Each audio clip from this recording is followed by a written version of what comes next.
ଏ ଘରେ ଘରେ ହାଣ ଗୋଳ ଲାଗିଥିବ ଚାକିରିଆ ହେବେ ନଷ୍ଟ। ଅଚ୍ୟୁତାନନ୍ଦ କହିଲେ ରାମଚନ୍ଦ୍ରରେ ଘରେ ଘରେ ହାଣ ଗୋଳ ଲାଗିଥିବ, ସେତେବେଳେ ହାଣ ଗୋଳ ଲାଗିବ, ଆଉ ସେତେବେଳେ ଚାକିରିଆ ହେବେ ନଷ୍ଟ। ଚାକିରିଆ ମାନେ ସବୁ ନଷ୍ଟ ହେବେ। କାହିଁକି? ଚାକିରି ବାକିରି କରି ସରକାର ନୂଆ ନୂଆ ଆଇନ ଆଣିଲେ, ଆଉ ଚାକିରି ବାକିରି କରିବାକୁ କିଏ କ'ଣ ଆଉ ରାଜି ହେବ? ଚାକିରିଆ ମାନଙ୍କ ଏମିତି ସବୁ କଟାକଟି ଆଇନ ଆଣିବେ, ଆଉ କି ଚାକିରି ବାକିରି କରିବାକୁ ରାଜି ହେବେ ନାହିଁ, ଚାକିରିଆ ହେବେ ନଷ୍ଟ। ଏଇ କଥା ମହାପୁରୁଷ ମାଳିକା ଲେଖିଲେ, ବୁଝିଲେ? ତ ସେଇଥିପାଇଁ କହିଲେ ଯେ ଚାରି ଦିଗରେ ଚହଳ ପଡ଼ିବ, ଚିହ୍ନା ସଙ୍ଗେ ଆଦ୍ୟ ସମର ହେବ, ଚାକିରିଆ ମାନେ ଫେରସ୍ତ ହେବେ, ଚୋର ମାନେ ଅତି ପ୍ରବଳ ହେବେ। ସଂସାରରେ ପ୍ରବଳ ଚୋରି ବୃତ୍ତି ବଢ଼ିବ। ଆପଣ କେଉଁଠି ଦେଖନ୍ତୁ ବେଶୀ ଚୋରି ତ ଆପଣ ଟାଉନ ବଜାର ନୁହଁ, ଗାଁରେ ବେଶୀ ଚୋରି, ଗାଁ ଗଣ୍ଡାରେ ବେଶୀ ଚୋରି। ଟାଉନ ବଜାର ରକ୍ଷଣାବେକ୍ଷଣ ଗାଡ଼ି ଥୋଇ ଦେଇକି ଆପଣ ପଳାନ୍ତୁ, ରାତିରେ ଗାଡ଼ି ରହୁଛି ବାହାରେ। କଟକ ଭୁବନେଶ୍ୱର ଦେଖିବେ, କଟକ ଭୁବନେଶ୍ୱରରେ ବାହାରେ ସବୁ କାର୍ ଫାର୍ ଥୋଇ ଦେଉଛନ୍ତି ନା, ଆଉ ଅନେକ। କିନ୍ତୁ ଗାଁ ଗହଳି ଯାଆନ୍ତୁ, ଆପଣ କେଉଁ ଗାଁରେ ଯଦି ଗାଡ଼ି ଗୋଟେ ଥୋଇଥିବେ, କାର୍ ଥୋଇଛନ୍ତି, ରାତିରେ ଶୋଇପଡ଼ିଛନ୍ତି, ସକାଳୁ ଉଠିଲା ବେଳକୁ ତା ହେଡ଼ ଲାଇଟ୍ ନଥିବ, ତା ଲାଇଟ୍ ଭାଙ୍ଗିକି ନେଇକି ପଳେଇ ଯାଇଥିବେ। ଇତି ଚୋରି ବୃତ୍ତି ଗାଁରେ ବଢ଼ିବ। ବୋଲିଏ ମହାପୁରୁଷ ଅଚ୍ୟୁତାନନ୍ଦ ଜି କି। ତେଣୁ ହି ସୁଧି ଜନେ ଜ୍ଞାନୀ ଗୁଣୀ ମଣ୍ଡଳୀ ଆମେ ଆଲୋଚନା କରୁଥିଲେ। ଆଜିର ମାଳିକା ବଚନର ବିଷୟ କ'ଣ ନା ତୃତୀୟ ବିଶ୍ୱଯୁଦ୍ଧ ସମ୍ପର୍କରେ ପଞ୍ଚସଖା ମାନେ ମାଳିକାରେ କ'ଣ ସବୁ ଲେଖିଛନ୍ତି, ଇଏ ହବ କି ହବନି ତୃତୀୟ ବିଶ୍ୱଯୁଦ୍ଧ। ବୋଲେ ଚୋର ମାନେ ଅତି ପ୍ରବଳ ଆଜି ହେଇଛନ୍ତି, ଆଉ ଚୌହାନ ଥିବ ସେ ଦେଶେ, ଯେ ସେଇ ଦେଶରେ ଚୌହାନ ଥିବ ଯୁଦ୍ଧ କରିବ, ଚୌହାନ ଥିବ ସେ ଦେଶରେ। କୋଉ ଦେଶରେ? ଚାଇନା ଦେଶରେ, ବୁଝିଲେ? ଚୌହାନ ଥିବ ସେ ଦେଶେ, ଯେ ଚରଣ ଚୁତିଆ ଭୁରି ଶ୍ରବା ସେତ ଜନମ ଅସୁର ଦେଶେ, ଯେ ଚରଣ ଚୁତିଆ କି ଭୁରି। ଚାଇନା କାହିଁକି ଭାରତ ଉପରେ ଆକ୍ରମଣ କରିବ ଜାଣିଛନ୍ତି? ଭଲ କି ମନ ଦେଇକି ଶୁଣନ୍ତୁ ଏ କଥା। କାହିଁକି ଆକ୍ରମଣ କରିବ ଚୀନ ଭାରତ ଉପରେ? ତା ସାମାଜିକ ଦୃଷ୍ଟିକୋଣରୁ ଅନେକ କାରଣ ଥାଇପାରେ, କିନ୍ତୁ ଆଧ୍ୟାତ୍ମିକ ଦୃଷ୍ଟିକୋଣ ଦେଖିବା ଯଦି ପୁରାଣକୁ ଯଦି ଚାଲିଯିବା, ତାହେଲେ ପୁରାଣରେ ମହାଭାରତ ପୁରାଣକୁ ଯଦି ଯିବେ, ସେ ମହାଭାରତରେ ବର୍ଣ୍ଣିତ ହେଇଅଛି ଯେତେବେଳେ ଭୀମର 52 ଭାର ଗଦା ପ୍ରହାରରେ କୌରବମାନଙ୍କର ଅନେକ ଭାଇମାନେ ବିନାଶ ହେଇଗଲେ, 99 ଭାଇ ବିନାଶ ଗଲେ। ଭୀମର ଗଦା ପ୍ରହାରରେ କୌରବମାନଙ୍କର 99 ଭାଇ ଗଲେ। ଏଇ ସମୟରେ ଦୁର୍ଯ୍ୟୋଧନ ଦେଖିଲା, ନା ନା ନା ନା, ଶକୁନି କହିଲା, ସବୁବେଳେ ମୋ କଥା ମାନିଛୁ ରେ ବାବା, ଗୋଟିଏ କଥା ମାନେ, ମୁଁ ତ ଆଜି ମୃତ୍ୟୁ ମୋତେ ଦେଇଛନ୍ତି, ପାଣ୍ଡବମାନେ ମୋତେ ଏଇଭଳି କ୍ଷତ ବିକ୍ଷତ କରିଛନ୍ତି, ଆଉ ବଞ୍ଚିବା ମରିବା ସହିତ ମୁଁ ଯୁଝୁଛି, ମରିବି ମୁଁ, ଆଉ ବଞ୍ଚି ରହିପାରିବିନି, କିନ୍ତୁ ଗଲା ପୂର୍ବରୁ ଗୋଟିଏ କଥା ମୋର ମାନିବୁରେ ଧନ। ନା କ'ଣ? ନା ତୁ ଏଠୁ ପଳା, ପାଣ୍ଡବମାନେ ତୋତେ ଛାଡ଼ିବେନି, ତୋତେ ମାରିଦେବେ, ଏଠୁ ପଳା ବ୍ୟାସ ସରୋବରକୁ, ଜଳ ସମାଧି ନେବୁ, ସେଠି ସାଧନା କରିବୁ, ପୁଣି ବଳ ପ୍ରାପ୍ତ କରିକି ଆସିବୁ, ଯୁଦ୍ଧ କରିବୁ, ପ୍ରତିଶୋଧ ନେବୁ, ପ୍ରତିକାର କରିବୁ। ଶକୁନିର ଏଇ କଥାଟିକୁ ମାନି ଦୁର୍ଯ୍ୟୋଧନ ବ୍ୟାସ ସରୋବରରେ ଯାଇକି ଲୁଚି ରହିଲା। ଏଇ ସମୟରେ ହେ ଜ୍ଞାନୀ ଗୁଣୀ ମାନେ ଭୂରିଶ୍ରବା ଯାଇକି ପହଞ୍ଚିଗଲା।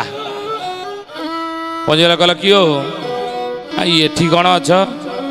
କହୁଥିଲ ଏତେ ବଡ଼ ତୁମେ ଯୋଦ୍ଧା, ଏତେ ବଡ଼ ବୀର, ତୁମର ଗଦାର ଭାର ହେଉଛି 72 ଭାର, ଭୀମଠାରୁ ତୁମେ ବହୁତ ବଳିଆ, ଏକୁଟିଆ ମହାଭାରତ ଯୁଦ୍ଧରେ କୌରବମାନଙ୍କୁ ପାଣ୍ଡବମାନଙ୍କୁ ବିନାଶ କରିବ, ଯୁଦ୍ଧ ଶେଷ କରିଦେବ, କିଓ ଏଠି କ'ଣ ଆସିକି ନୁଚିଛ?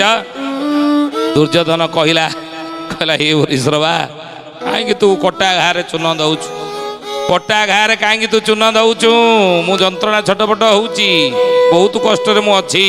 ଏ ଜାଣିଛୁ, ମୁଁ ଭୀଷ୍ମକୁ କଲି ସେନାପତି, ଦ୍ରୋଣକୁ କଲି ସେନାପତି, କର୍ଣ୍ଣକୁ କଲି ସେନାପତି, ଶଲ୍ୟକୁ କଲି ସେନାପତି, ଏ ସମସ୍ତଙ୍କୁ ସେନାପତି କରି ମୁଁ ଆଜି ପଶ୍ଚାତାପ କରୁଛି। କାହିଁକି ନା ଏଇଥିପାଇଁ ପଶ୍ଚାତାପ କରୁଛି, କେହି ମୋତେ ବିଜୟ ଦେଇପାରିଲେ ନାହିଁ।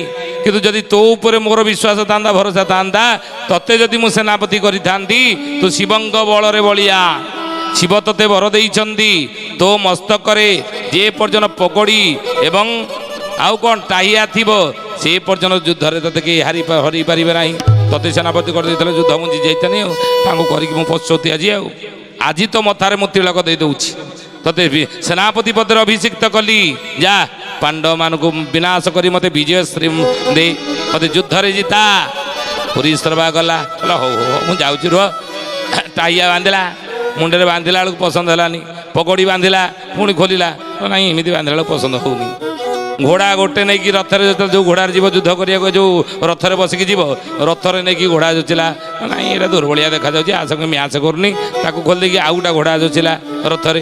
ଏଇଭଳି ଯୋଚି ମହାଭାରତ ଯୁଦ୍ଧ ଶେଷ ହେଇଗଲା। କୁରୁପତି କୁରୁ ସାଇଁ କୋପ କଲା, ଦୁର୍ଜନ ଲାଗିଲା, କହିଲା ଠିକ୍ ଯଦି ତତେ ସେନାପତି କରିଥାନ୍ତି ପ୍ରଥମ ଆଜି ଆହୁରି ପସ୍ତେଇଥାନ୍ତି। ହେ ଜ୍ଞାନୀ ଗୁଣୀ ମଣ୍ଡଳୀ, କାହିଁକି କଥା ଆମେ କହୁଛୁ ନା ସେଇ ଭୂରିଶ୍ରବା ସେ ଜନ୍ମ ହେଇଛି ଚାଇନାରେ। ଦୁର୍ଯ୍ୟୋଧନ ତାକୁ ସେନାପତି ପଦରେ ଅଭିଷିକ୍ତ କରିଛି, ସେ ଯୁଦ୍ଧ କରିନି।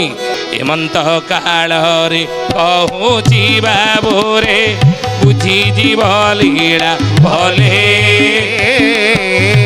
ଭାରତ ପରେ ଚିହ୍ନା ଦେବ ଧାଡ଼ି ନିଶ୍ଚୟ ଯବନ ତୁଲେ, ନିଶ୍ଚୟ ଯବନ তুলে হে সুজনে নিশ্চয় যবন তুলে, নিশ্চয় যবন তুলে হে সুজনে নিশ্চয় যবন তুলে। ଏମନ୍ତ କାଳରେ କହୁଛି ବାବୁରେ ବୁଝିଯିବ ଲୀଳା ଭଲେ। ଅଚ୍ୟୁତାନନ୍ଦ କହିଲେ ରାମଚନ୍ଦ୍ରରେ ଏଇ ସମୟରେ ମୁଁ କହୁଛି ତତେ ବୁଝିଯିବୁ କି ଲୀଳା ସବୁ ହେବ ନା ଏ ଭାରତ ପରେ ଚିହ୍ନା ଦେବ ଧାଡ଼ି ନିଶ୍ଚୟ ଯବନ ତୁଲେ। ଭାରତ ସହିତ ଭାରତ ଉପରେ ଚାଇନା ଆକ୍ରମଣ କରିବ, ନିଶ୍ଚୟ ଯବନ ତୁଲେ।